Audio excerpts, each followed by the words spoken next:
Today we'll analyze and recap the story of everyone's favorite neurotic and creepy criminal mastermind, Lester Crest. Now we don't know when or where Lester was born, but it's possible that he is of similar age to Michael, so let's say mid to late 40s, somewhere around that range. It's also possible that he's from San Andreas, given the fact that he did do his university in the state of San Andreas, so there's that. But he was born with a wasting disease that over a long period of time literally led him into a state where he mostly had to get around with a wheelchair, although he did manage to walk short distances from time to time with a cane, but that's about it. We do know that even in his younger days, Lester was not strange to using his hacker skills for acts of revenge and other crazy shit that we probably will never know of. One such instance happened when he finished university at the University of San Andreas, like I said, in Los Santos. He applied to work there as a professor or whatever, but he was rejected, and to get back at them for rejecting him, he hacked their systems, which is something that he still seems to be proud of to this very day, years and years after the fact. Sometime later, Lester moved to the Midwest. There, he met Michael, and I'm not sure on this, but I believe that they actually met in prison. I think it's mentioned in one of the scenes. Correct me if I'm wrong on this. But we do know that Michael was in prison sometime when he was either 18, 19, or 20, meaning that the two met sometime in the late 80s, because we know Michael was around 20 in 1988. So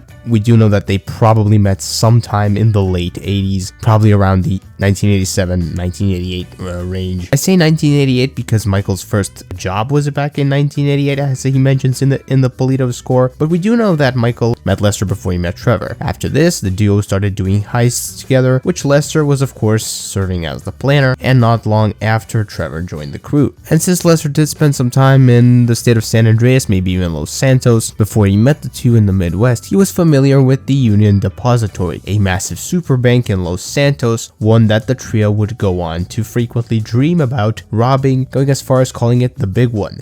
The big one! The bank was so meaningful for the trio to rob because that's the bank where the government kept their resources of gold. Fast forward to 2004, right before the game's prologue, and if you pay attention to the dialogue, specifically I think it's in the Merryweather heist, you'll know that Lester not only didn't want anything to do with that cash depot job in Ludendorff, North Yankton, but that he specifically said to the crew to not do that job. This is what leads me to one of my ideas that I have for a future video. Do you guys want me to do a detailed explanation of why Lester didn't want to do that job? If you do want that, leave it in the comments down below. Of course, Lester then found out about how the job went to shit, that Michael died, quote unquote, Brad went to prison, and Trevor went on the run. Lester then moved to Los Santos, bought his well-known garment factory, and also over the next few years, he kind of kept tracking Trevor, who was on the run at this point, of course, or at least he did his best to, considering how off the grid Trevor really was. This was just to make sure that Trevor didn't blame Lester for what happened. But not only did he keep an eye on Trevor, he did some digging around and looked into the job that they did back in Ludendorff all those years ago, and boy did he find out a lot. He found out everything about Michael and his deal that he did with Dave. He traced the money that Michael was sending to Dave's bank account every month. He found out where Michael lived, and of course he found out he was not really dead all these years. He probably concluded with this that Brad was dead and not in jail, because in one scene you can clearly see that Michael says to Lester he's having problems with Trevor, and Lester simply says Brad, in a way that it's implied that Lester knows what happened to Brad and the truth. Lester was, despite everything though, thankful that Michael never sold him out, and in return Lester never told anyone anything about Michael's secrets or his deal or anything like that. So therefore, they went right back to being friends and partners when they reunited in 2013. But before we get into that, we gotta look at Lester's work in GTA Online before the story. So in 2013, Lester did some heists with the GTA Online protagonist. That includes the Fleesa job and the Pacific Standard Bank. He also appears in the Bikers DLC as LJT, or Long John Teabag, while using a voice changer to hide his identity. He helps the GTA Online protagonist set up various illegal businesses from his clubhouse. By the way, if you're enjoying this video, please do leave a like on it and subscribe to the YouTube channel. That would help me out a lot. And also feel free to check out my channel memberships if you want to help support the channel in another way. But back to his reunion with Michael. As soon as they meet back up, the two start doing crazy shit again. They blow a dude's head it off on live TV, and more importantly, they go back to robbing together, now with Franklin on board, and their first job is of course the Evangelico jewel store, all while Lester of course sticks to his trusty planning methods from back in the day. Lester then sends Franklin on a series of assassination missions, but more importantly, he reunites with Trevor after the botched Merryweather heist that Trevor set up, where he tells the crew that they have to return the super weapon that they stole, and if they don't, Lester informs them that they'll all be dead within a matter of a week or two. Later, Lester, with the whole gang, now together, plans the robbery on the Blaine County Savings Bank in Paleto Bay, which they pull off just barely. It's one of the most intense missions in all of GTA in my opinion. Later, after Michael and Trevor's fallout in North Yankton, Lester is responsible for tracking down Michael and assisting Franklin in saving him that way. Lester is also planning the robbery conducted by Michael and Franklin on the FIB building, where the two steal and or delete the files that the FIB has on the group. When Franklin's friend Lamar is kidnapped and brought into the middle of fucking nowhere by Ballas gang members, Lester gives Franklin some important info and asks Michael and Trevor to help Franklin get Lamar out of there. Finally, the gang pulls off the biggest robbery not only of their lives, but in bank robbing history, or the big one. Or you could just say the Union Depository, but the big one sounds a lot better, let's be honest. And we can certainly say that if it wasn't for Lester's planning, especially on this one, the crew would be 110% dead in their attempt to even try to rob the UD. Finally, in the last mission, Lester first suggests to Franklin to listen to Devin Weston and the feds and kill his two friends and partners, but later figures out a plan that allows the main trio to jump Merryweather and the FIB. After a massive shootout at the foundry in Los Santos, the trio calls Lester to get them whereabouts on their enemies. You know, Steve Haynes, Stretch, Wei Chang, Devin Weston, all of those douchebags. After Lester congratulates them on the job and sends them the shit ton of money that they made from the big one. In 2017, Lester again worked with